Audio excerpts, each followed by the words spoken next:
Ang ituturo ko naman ay ang combat. Dito nahahati ang range at melee. Simulan natin sa range. Pipili ka ng baril na gamit ng unit mo at kalaban nakita nito, pati na rin kung abot ang range ng baril. Ang sunod ay ang success roll kung tatama ito.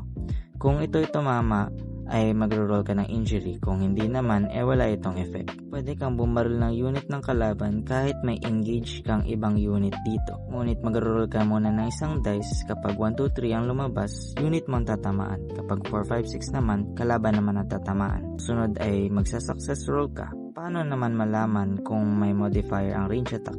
Kapag nasa mataas na lugar o 3 inches up, magkakaroon ka ng plus dice. Cover naman, magkakaroon ka ng minus dice. Nagkakaroon lang ng cover ang unit ng kalaban kung nakadikit ito sa terrain na may taas na at least 1/2 inch o higit pa at kasing lapad nito ang base. Dagdag pa dito kung ang terrain na yon ay nasa pagitan ng bumabaril na unit. Ang huli, kung malayo ng higit sa kalahati ng range ng baril ang unit ng kalaban, ay magkaka-minus 1 dice ka. Kaya kung gusto mong matuto maglaro nito, abangan mo ang mga susunod kong videos. See you in the trenches!